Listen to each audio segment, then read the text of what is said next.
Hello everyone. आज की video में हम लोग जुलाई मंथ के करंट अफेयर्स पढ़ेंगे। जितने भी इंपॉर्टेंट करंट अफेयर्स होंगे जुलाई मंथ के, वो सारे हम इस वीडियो में देख लेंगे। So let's start. सबसे पहले बात करते हैं अपॉइंटमेंट्स की। जो तुषार मेहता हैं, ये हमारे सॉलिसिटर जनरल ऑफ इंडिया, ये फिर से री इलेक्ट कर लिए गए हैं। देवदत्त चंद की बात करते हैं, ये एमडी एंड सीईओ हैं बैंक ऑफ बड़ौदा के। रिसेंटली क्यू डोंग यू, जो चाइना से हैं, इन्हें बनाया गया है फूड एंड एग्रीकल्चर ऑर्गेनाइजेशन के डायरेक्टर जनरल। एडगर्स रिनकेविक्स की बात करते हैं, और ये बने हैं प्रेसिडेंट ऑफ लत्विया। कुछ और अपॉइंटमेंट्स देख लेते हैं। एडमिरल लीजा फ्रेंकेटी जो हैं, ये फर्स्ट वुमेन बनती हैं जो अमेरिकन नेवल ऑपरेशंस को देखेंगी, और जो चीफ ऑफ नेवल हैं, उनकी जो नेवी है उसे उनसे हेड उनकी हेड पहली बार किसी फीमेल को बनाया गया है। तो एडमिरल लीजा फ्रेंकेटी। बात करते हैं director general of Indian coast guard, ये बने हैं राकेश पाल। और recently director general of railway production force की अगर हम बात करें, तो ये जो है इस जगह पे अपॉइंट किया गया है मनोज यादव को। इंडिया जो है, खासकर हमारी ये कंपनी है nuclear power corporation of India, वो 16 न्यूक्लियर पावर बनाने की बात कर रही है।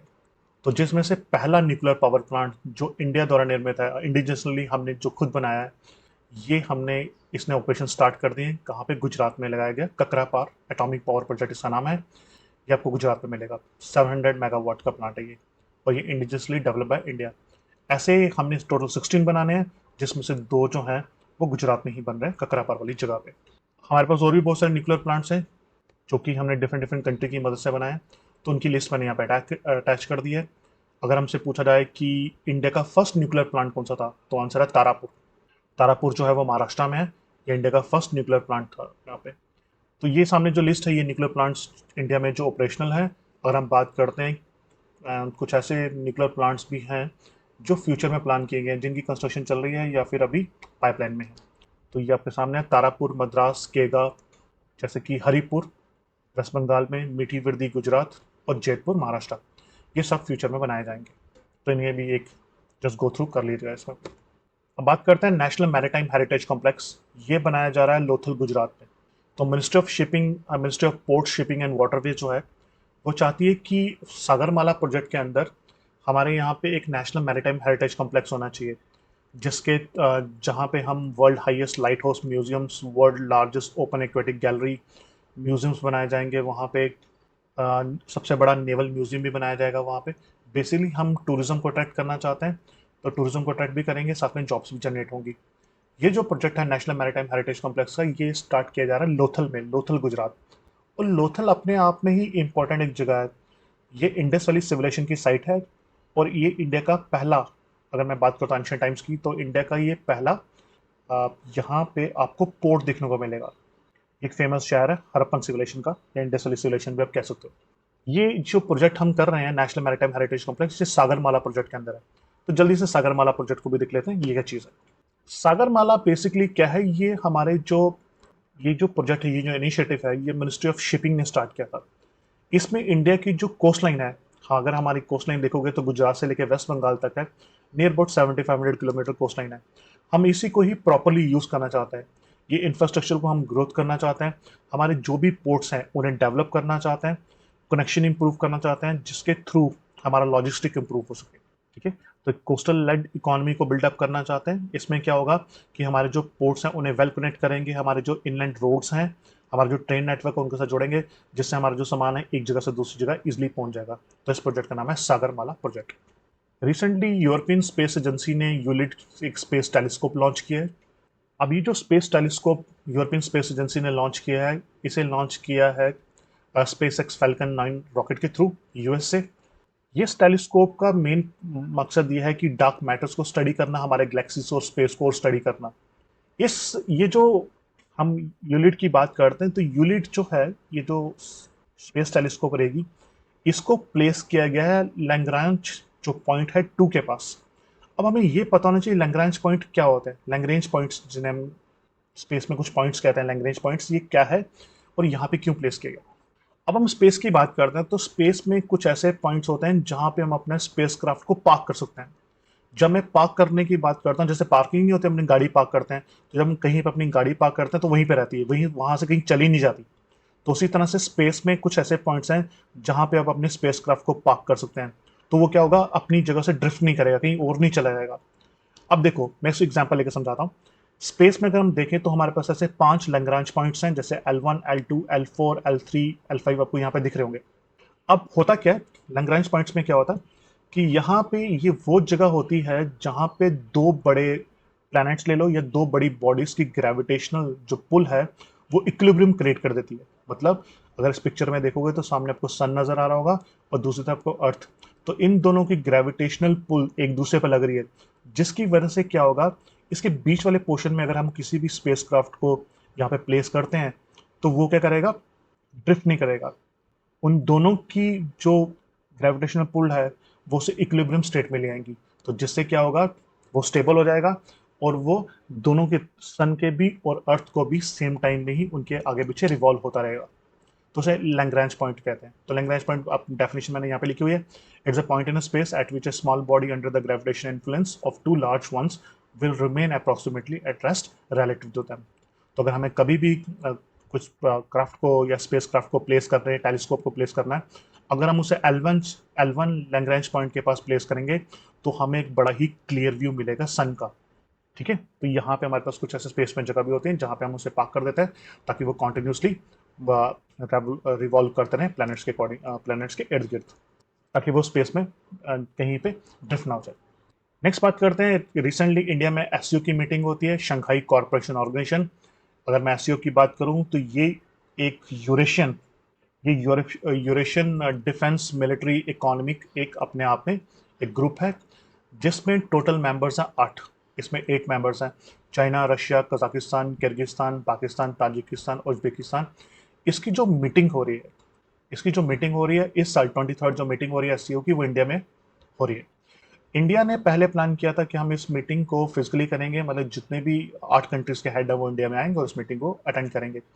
बट लेटर ऑन इंडिया ने क्या किया, इस मीटिंग को वर्चुअली मोड में ऑर्गेनाइज किया था। वर्चुअली मोड का मतलब है कि कोई भी कंट्री का हेड इंडिया में नहीं आएगा, थ्रू लैपटॉप या आप कह सकते हो कि जिस तरह से हम वीडियो कॉन्फ्रेंसिंग करते हैं उसके थ्रू ये मीटिंग ऑर्गेनाइज की गई इंडिया में। इसमें जो सबसे इंपॉर्टेंट बात यह है कि जब ये मीटिंग ऑर्गेनाइज की गई इंडिया में तो इसमें एक नेम मेंबर को ऐड किया गया और उस मेंबर का नाम है ईरान। तो अगर हम हमसे को पूछा जाए कि अब एससीओ में कितने मेंबर हैं, तो आंसर रहेगा एससीओ में अब 9 मेंबर हो चुके हैं। एससीओ में 9 मेंबर्स हैं, तो 9th मेंबर रिसेंटली कौन सा ऐड होता है, ईरान। अब बात करते हैं एससीओ की। एससीओ, जब इंडिया में मीटिंग हो रही है एससीओ की, तो इसमें न्यू दिल्ली डिक्लेरेशन को भी अडॉप्ट किया गया।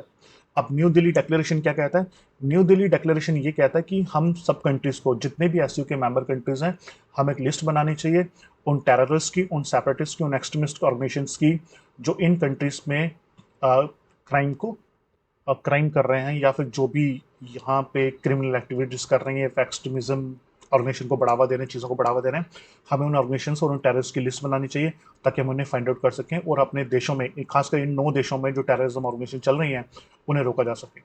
क्योंकि इनके एससीओ का एजेंडा ये भी है कि हमें टेररिज्म को भी कंट्रोल करना है। जो एक स्टेट से दूसरी स्टेट में जो आतंकवादी गतिविधियां हो रही हैं, हमें उसे भी कंट्रोल करना चाहिए। बट सरप्राइजिंगली जो मेनली जो आतंकवाद जो ऑरिजिनेट होता है वो ज़्यादातर पाकिस्तान से होता है और पाकिस्तान इसका मेंबर है।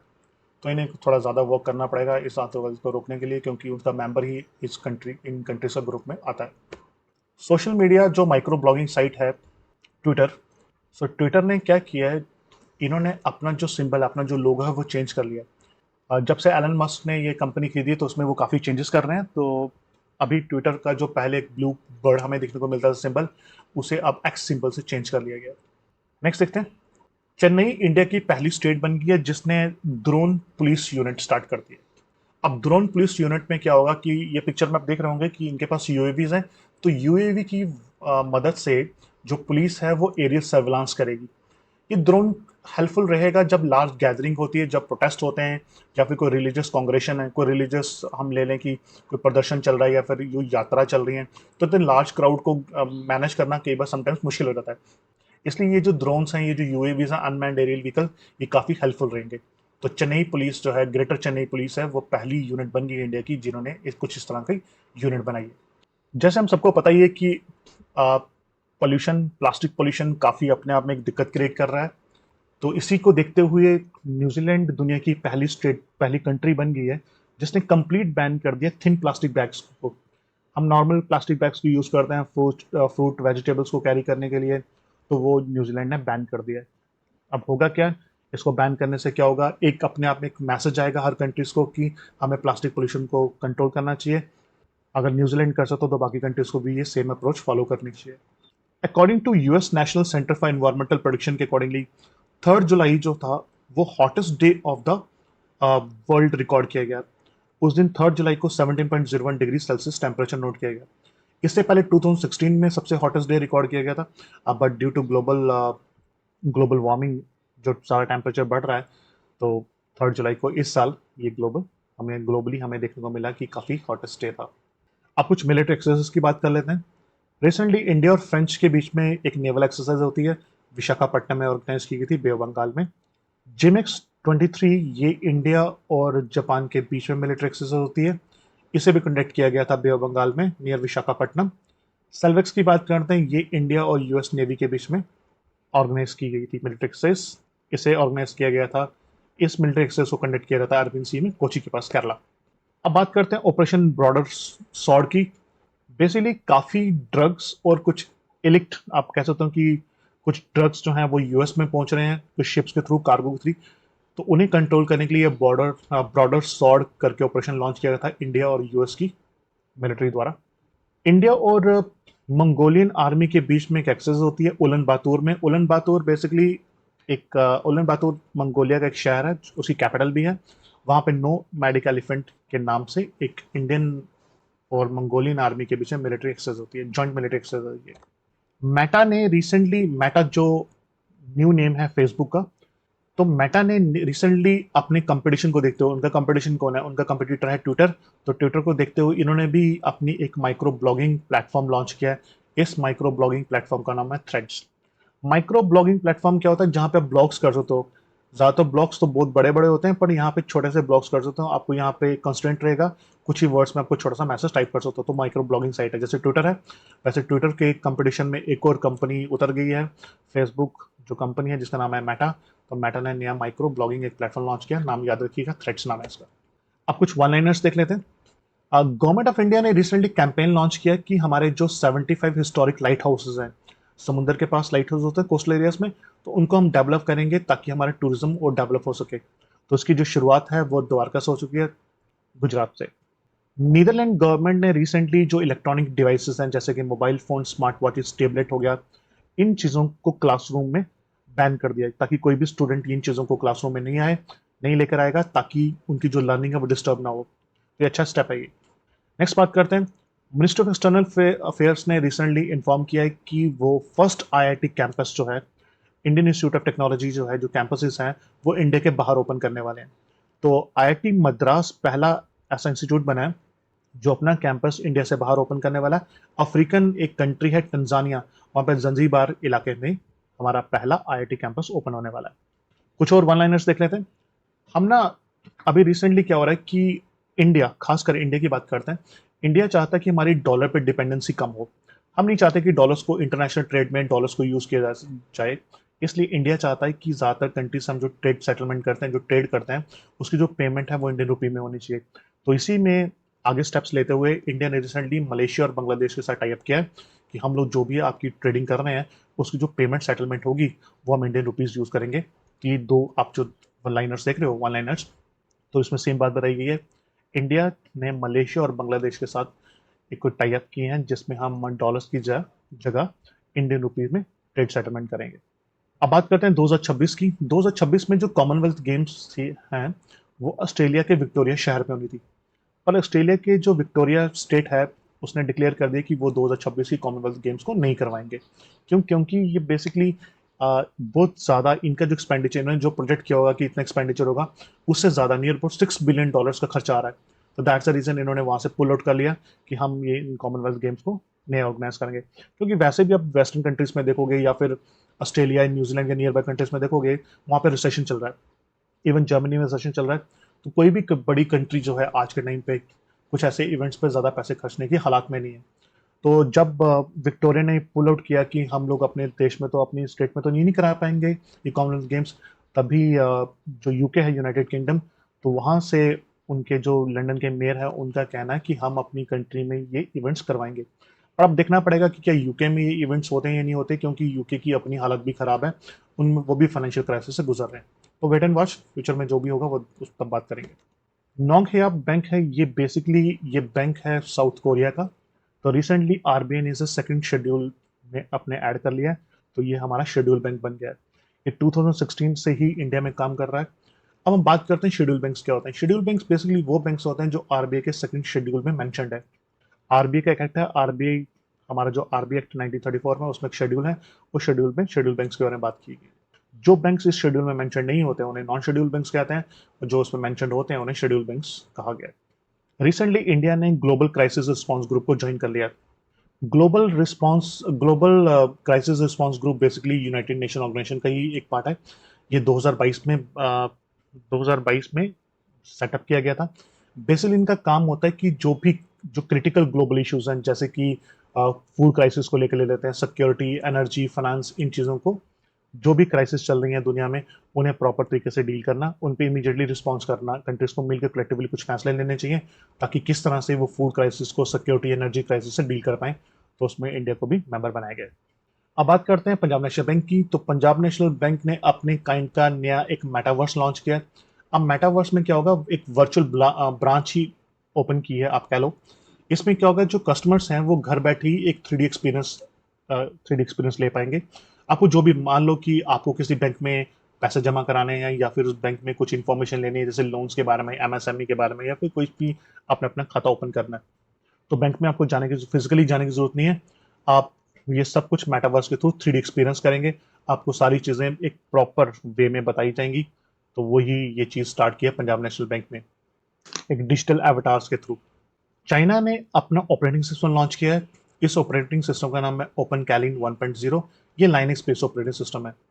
ज्यादातर जो ऑपरेटिंग सिस्टम जैसा माइक्रोसॉफ्ट ले लेते हैं या गूगल, हमारा माइक्रोसॉफ्ट ले लेते हैं, या फिर जैसे कि आप और भी बहुत सारे अपने ऑपरेटिंग सिस्टम देखेंगे जैसे विंडोज वगैरह, ये सारे ऑपरेटिंग सिस्टम जो होते हैं वो यूएस बेस्ड होते हैं। ज्यादातर ऑपरेटिंग बेस्ड यूएस बनाता है। तो काफ़ी कंट्रीज वर्क कर रही हैं कि यूएस पे हमारी डिपेंडेंसी कम हो, हमारे पास अपने ऑपरेटिंग सिस्टम्स होने चाहिए। तो इसमें चाइना का एक कदम है कि चाइना ने अपना ऑपरेटिंग सिस्टम बना दिया। तो उसका नाम याद रखिएगा, open Kaelin 1.0। Operating system basically क्या होता है, ऑपरेटिंग सिस्टम एक हमें इंटरफेस प्रोवाइड करता है ह्यूमंस और हार्डवेयर के बीच में, जिसके थ्रू आप काम कर सकते हैं। विंडोज़ की बात करता हूँ, विंडोज़ 10, विंडोज़ 11 हम जो यूज़ करते हैं, या लाइनक्स की बात करते हैं, ये सारे ऑपरेटिंग सिस्टम है जिसके थ्रू आप काम कर सकते हैं सिस्टम के ऊपर। अब बात करते हैं वर्ल्ड लार्जेस्ट ऑफिस बिल्डिंग की बात करते हैं। सब दुनिया में सबसे बड़ी जो ऑफिस बिल्डिंग थी वो पहले पेंटागन थी, पर रिसेंटली ये जो सबसे बड़ी ऑफिस जो बिल्डिंग है वो अब इंडिया में बनाई गई है। तो अब जो टैग है वो इंडिया के पास आ गया है। तो इंडिया में सूरत डायमंड बोर्ड्स करके सूरत में हम बनाते हैं। तो अब दुनिया की सबसे बड़ी जो बिल्डिंग है वो इंडिया में है। तो पेंटागन पीछे रह गया। तो इसमें जो जो टोटल एरिया है जिस पे ये बिल्डिंग बनाई गई है, तो 35.54 एकड़ की जमीन पे ये बनाया गया है। उसका नाम क्या है, सूरत डायमंड बोर्ड्स। याद। इंडिया की फर्स्ट एलिवेटेड क्रॉस टैक्सी की बात करते हैं, तो ये दिल्ली इंटरनेशनल एयरपोर्ट पे बनाया गया। तो इसके साथ क्या होगा, अब जो हमारा जो दिल्ली में इंटरनेशनल एयरपोर्ट है, इनके पास 4 रनवेज आ चुके हैं। अब ये एलिवेटेड क्रॉस टैक्सीज बनाने का फायदा क्या होता है कि जो हाईवेज हैं वो उसके नीचे से पास करेंगे, जिसका आपका टाइम भी बचेगा और फ्यूल भी एयरक्राफ्ट का। ओएनजीसी जो oil and natural gas corporation of India की कंपनी है, जो अपने आप में महारत्न कंपनी भी है, ये इंडिया की पहली सेंट्रल पब्लिक सेक्टर एंटरप्राइजेस बन चुकी है, जिसे यूएस के द्वारा, जो यूएस की कंपनी है, इंटरनेशनल एग्रीगेटेड सर्टिफिकेशन जो है, इन्होंने इन्हें एंटी ब्राइबरी मैनेजमेंट सिस्टम का सर्टिफिकेट दिया। एंटी ब्राइबरी मैनेजमेंट सिस्टम का मतलब हुआ कि ये जो कंपनी है ओएनजीसी, इसमें जो भी ट्रेड होता है, जो भी बिजनेस होता है, वो बिना किसी ब्राइबरी के ये काम करते हैं। तो अपने आप अच्छी बात है कि कुछ हमारे ऐसे सेक्टर्स भी हैं जहाँ पे ब्राइबरी नहीं रहती। क्योंकि ज़्यादातर हम सुनते हैं कि भाई इन हर जगह कुछ ऑर्गेनाइजेशंस हैं जहाँ पे हमें ब्राइबरी देनी पड़ती है, रिश्वत देनी पड़ती है, पर इनको सर्टिफिकेट मिला कि यहाँ पे जो काम करने का जो एथिक्स हैं वो फॉलो की जा रहे हैं, बड़ा अच्छा तरीका है काम करने का, और किसी भी तरीके की ब्राइबरी यहाँ पे नहीं है। रिसेंटली श्रीलंका के जो प्रेसिडेंट है, उन्होंने रिसेंटली इंडिया को विजिट किया था। इंडिया और श्रीलंका 75 एनिवर्सरी अपनी मना रहे हैं डिप्लोमेटिक रिलेशंस की। 75 साल हो चुके हैं इंडिया और श्रीलंका के बीच में रिलेशन बिल्डअप हुए। इंडिया और श्रीलंका की जब हमारे जो प्रेसिडेंट की और हमारे प्रधानमंत्री की जब मीटिंग होती है, तो इन मीटिंग्स में यहाँ पे डिफरेंट कुछ एग्रीमेंट पर साइन भी होता है। और साथ में जो सबसे इंपॉर्टेंट एग्रीमेंट जो साइन हुआ है वो ये है कि श्रीलंका के पास एक पेमेंट सिस्टम है जिसका नाम है लंका पे पेमेंट सिस्टम। और इंडिया का यूपीआई है, तो इन दोनों के बीच में हमने लिंक कर दिया। दैट मीन्स अब श्रीलंका में भी यूपीआई स्टार्ट हो गया, तो वहाँ पे भी हम जो पेमेंट है वो यूपीआई के थ्रू कर पाएंगे। अब हम बात करते हैं ग्लोबल फायर पावर की। एक ग्लोबल फायर पावर एक वेबसाइट है जो बेसिकली डिफेंस के पावर इंडेक्स को स्टडी करते हैं। वो स्टडी करते हैं डिफरेंट डिफरेंट कंट्रीज के पास कितनी पावर है, उनकी मिलिट्री कितनी स्ट्रांग है। तो नियर अबाउट इन्होंने 145 कंट्रीज को स्टडी किया। तो उसके थ्रू स्टडी करने के बाद इन्होंने एक रिपोर्ट इशू की। तो उस रिपोर्ट के अकॉर्डिंगली यूनाइटेड स्टेट्स जो है वो दुनिया के सबसे पावरफुल मिलिट्री फोर्स होल्ड करती है। सेकंड नंबर पर रशिया और थर्ड नंबर पर चाइना आता है। अगर हम इंडिया की बात करते तो इंडिया जो है वो फोर्थ मिलिटरली सबसे स्ट्रॉन्ग कंट्री है। ठीक है, तो हमारे पास दुनिया की चौथे नंबर की सबसे पावरफुल मिलिट्री हमारे पास है। अगर मैं बात करता हूँ सबसे वीकर मिलिट्री फोर्स की, तो भूटान और आइसलैंड का नाम आता है। अब बात करते हैं हम हेनले पासपोर्ट इंडेक्स की। Recently Henley passport index release हुआ है, तो जिसमें यह बताया गया कि दुनिया का सबसे स्ट्रॉन्गेस्ट पासपोर्ट किस कंट्री का। तो अगर मैं दुनिया के सबसे स्ट्रॉन्गेस्ट पासपोर्ट की बात करता हूँ तो सिंगापुर का सबसे स्ट्रॉन्गेस्ट पासपोर्ट है। जो सिंगापुर के रेजिडेंट्स हैं जिनके पास सिंगापुर का पासपोर्ट है, वो 227 कंट्रीज में से 192 कंट्रीज में से वीजा फ्री एंट्री कर सकते हैं। तो अगर मैं इंडिया की बात करूँ तो इंडिया का रैंक जो है वो 5 पायदान ऊपर गया है। हमने काफ़ी इंप्रूव किया है। तो अब इंडिया का जो स्पॉट है वो 80th स्पॉट है। जो इंडियन सिटीजन है जिनके पास इंडियन पासपोर्ट है वो 57 कंट्री में विदाउट वीज़ा, मतलब कि ऑन अराइवल आप वीज़ा पे वहाँ पे विजिट कर सकते हो। अगर हम लास्ट की बात करते हैं, सबसे जो पुअर पासपोर्ट कह सकते हो आप, जिनका है वो अफगानिस्तान है। रिसेंटली इसरो ने सक्सेसफुली लॉन्च कर दिया चंद्रयान 3। इससे पहले हम 2 मिशन ऑलरेडी लॉन्च कर चुके थे, चंद्रयान 1 और चंद्रयान 2। चंद्रयान 1 तो हमारा सक्सेसफुल था, पर चंद्रयान 2 हमारा लैंड नहीं कर पाया था। अब हम बात करते हैं इसरो के चंद्रयान 3 मिशन के बारे में। हमें इसके बारे में थोड़ा बहुत पता होना चाहिए कि क्या मिशन था, कौन लॉन्च कर रहा है।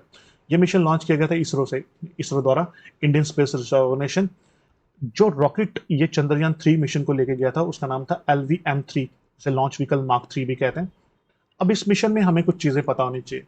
अब हम कर क्या रहे हैं, बेसिकली हम मून पे अपना ये मिशन भेजा है। अब इस हम मून के कौन से साइड पे लैंड करने वाले हैं। इस मिशन में हम क्या करेंगे कि हमारे पास एक लैंडर है, हम मून पे लैंड करने वाले हैं, मून के साउथ साइड पे। अगर हम मून की सरफेस पे लैंड कर पाए तो हम दुनिया के चौथी कंट्री बन जाएंगी जो ये अकम्पलिशमेंट अचीव कर पाएगा। इससे पहले यूएस, सोवियत यूनियन जैसे हम रशिया कहते हैं आज के टाइम पे, और चाइना, ये 3 ही कंट्रीज हैं जो मून की सरफेस पे सॉफ्ट लैंडिंग कर पाए हैं। और अब हमें वेट एंड वॉच करना है क्योंकि अगस्त के महीने में ही ये लैंडिंग होगी। अब इस मिशन की अगर हम बात करते हैं तो ये सामने आपको पिक्चर में रॉकेट दिख रहा होगा। इस रॉकेट में हम लोग अपना ये स्पेसक्राफ्ट को भेज रहे हैं। इस स्पेसक्राफ्ट में क्या है, इस स्पेसक्राफ्ट में क्या होगा, विक्रम नाम का एक लैंडर होगा। ये सबसे टॉप इस पिक्चर में राइट हैंड साइड में पिक्चर के ऊपर आपको विक्रम लूनर लैंडर दिख रहा होगा। ये जो लैंडर है ये मून की सरफेस पर लैंड करेगा। जब मून की सरफेस पर लैंड करेगा तो इसके अंदर से एक रोवर निकलेगा। रोवर बिल्कुल बॉटम में देखो तो बॉटम में आपको एक छोटा सा रोबोट सॉर्ट ऑफ दिख रहा होगा, जिसमें 3 और 4 टायर्स दिख रहे होंगे आपको। ये रोवर है। इस रोवर का नाम है प्रज्ञान। प्रज्ञान संस्कृत में होता है नॉलेजेबल, नॉलेज को प्रज्ञान कह रहे हैं। तो ये रोवर मून की सरफेस में मूव करेगा। इसके टायर पे हमने पंच मार्क कर रखा है, हमारी गवर्नमेंट की स्टैंप भी है, इसरो का मार्किंग भी है, ताकि हम अपनी मार्किंग भी छोड़ गए। तो ये उस मून की सरफेस पे घूमेगा और वहाँ पे सैंपल्स कुछ ऑब्जर्व करेगा, वहाँ पे थोड़ी ड्रिलिंग भी करेगा ताकि मून की सरफेस के बारे में हम जान पाए। बेसिकली काम क्या है, वहाँ पे हम स्टडी करने वाले हैं मून को।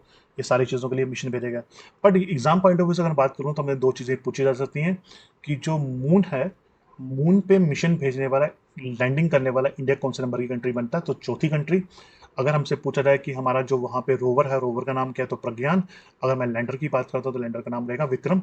ये विक्रम साराभाई के नाम से बनाया गया, जो विक्रम साराभाई जिन्हें हम फादर ऑफ स्पेस कहते हैं, तो उनका नाम है विक्रम साराभाई। इन्होंने हमारे स्पेस मिशन को स्टार्ट किया था, विक्रम साराभाई ने। अब यहाँ पे आप बॉटम में देखोगे तो यहाँ पे एक और न्यूज़ है, China launched quack 2 rocket successfully. तो रिसेंटली चाइना ने क्वैक 2 करके एक रॉकेट भेजा है। ये दुनिया का पहला मीथेन प्रोपेल्ड रॉकेट है जो कि अपने ऑर्बिट में सक्सेसफुली प्लेस कर दिया गया। यहाँ पे जो मीथेन है वो बेसिकली फ्यूल है, क्योंकि हम समटाइम्स अपने जो रॉकेट भेजते हैं उसमें लिक्विड ऑक्सीजन यूज़ करते हैं, लिक्विड हाइड्रोजन यूज़ करते हैं। पर जो चाइना ने भेजा ये पहली बार मीथेन को यूज़ करते हैं अपने रॉकेट्स को भेज रहे हैं। अब बात करते हैं आर्टिफिशियल इंटेलिजेंस की। तो आर्टिफिशियल इंटेलिजेंस का इस्तेमाल इंडिया में काफ़ी हो रहा है। तो अभी हम यहाँ पे क्या देख रहे हैं कि उड़ीसा के जो स्टेट टेलीविज़न है, जैसे कि उड़ीसा टेलीविज़न लिमिटेड, उन्होंने पहली बार अपनी न्यूज़ जो है, न्यूज़ को रीड करने के लिए आर्टिफिशियल इंटेलिजेंस के द्वारा बना गया एंकर को यूज़ किया। उस एंकर का नाम है लीज़ा। इसमें लीज़ा जो है एक बेसिकली क्या है, ये आर्टिफिशियल कंप्यूटर जनरेटेड ही एक रोबोट सॉर्ट ऑफ होगा। फिजिकली तो नहीं होगा, वर्चुअली होगा, और ये न्यूज़ पढ़ेगा। तो उसका नाम याद रखिए लीज़ा। और उड़ीसा ऐसी पहली स्टेट बन गई जो आर्टिफिशियल इंटेलिजेंस एंकर को यूज़ कर रही है अपनी न्यूज़ एंकरिंग के लिए। अब बात करते हैं हमारे जो प्रधानमंत्री हैं मिस्टर मोदी। इन्होंने रिसेंटली 2 कंट्रीज का विजिट किया है। तो जिनमें से 2 कंट्रीज का नाम है फ्रांस और यूएई। सबसे पहले फ्रांस की बात करते हैं। फ्रांस में हमारे जो प्रधानमंत्री विजिट करते हैं, ये बेसिकली गए थे बेस्टिल डे परेड को अटेंड करने के लिए। और बेस्टिल डे परेड जैसे हमारी 26 जनवरी की परेड होती है, वैसे उनकी बेस्टिल डे परेड भी होती है। तो इस परेड में इंडियन फोर्सेस ने भी पार्टिसिपेट किया। अब अगर हम बात करते हैं फ्रांस की, तो फ्रांस का जो हाईएस्ट मिलिट्री और सिविलियन अवार्ड है वो हमारे प्रधानमंत्री को दिया गया। इस अवार्ड का नाम है the grand cross of the legion of honour award दिया गया। ये अवार्ड अचीव करने वाले या रिसीव करने वाले आपको हो तो प्रधानमंत्री मोदी पहले इंडियन प्राइम मिनिस्टर बने हैं जिनको ये अवार्ड मिला है। प्राइम मिनिस्टर ने जब विजिट किया फ्रांस में, तो वहाँ पे कुछ हमने कॉन्ट्रैक्ट्स भी, कुछ डील साइन की हैं फ्रांस के साथ, तो जिसमें 26 रफाल जहाज की बात भी की है। तो हमें अपनी नेवी के लिए कुछ जहाज चाहिए थे, तो फ्रांस के साथ हमने डील किया कि हमें 26 फ्रेंच रफाल दी जाएं, क्योंकि उससे पहले हमने फ्रांस से कुछ और ना, उससे पहले भी हमने रफाल जहाज लिए हैं, पर अभी नेवी के लिए हमें कुछ, पहले एयरफोर्स के लिए थे, अब हमें नेवी के लिए 26 रफाल चाहिए।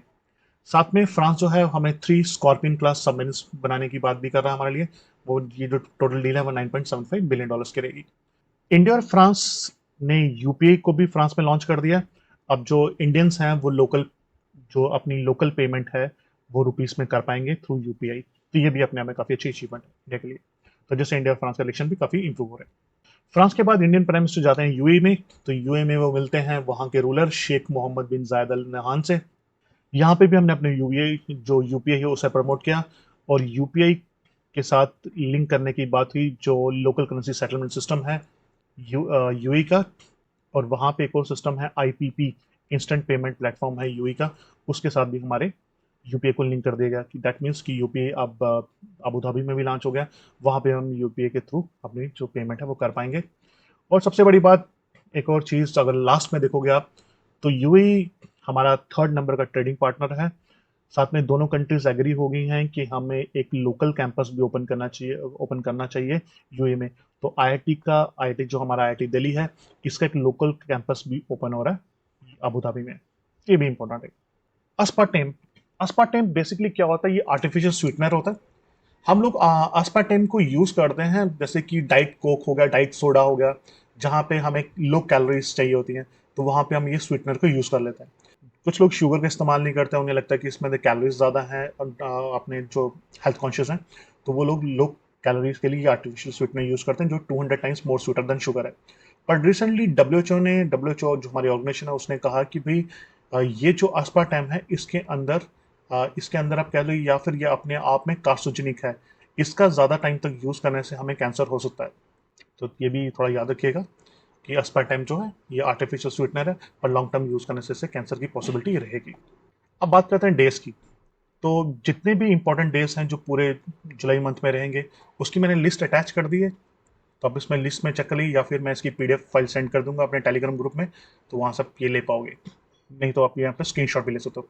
तो जैसे यहाँ पे जुलाई 1 को डॉक्टर्स डे, जुलाई 1 को international joke day, GST day, ये सब चीज़ें मैंने मेंशन की है। अब यहाँ से चेक कर लीजिएगा। मैंने पूरी कोशिश की है कि जितनी भी इंपॉर्टेंट चीज़ें हैं वो हम इस वीडियो में मेंशन कर दें, इंपॉर्टेंट करंट अफेयर्स, और शॉर्टेस्ट से शॉर्टेस्ट बनाई जा सके ताकि कोई कम समय में हम ये पूरा स्टडी कर सको। बाकी अगर आपका कोई क्वेश्चन हो, कोई क्वेरी हो, you can ask me any moment time. मैं डेफिनेटली विद इन 24 आवर्स उसे रिप्लाई करने की कोशिश करूंगा। Anyways, that's all for today. Thank you very much for watching. Thank you.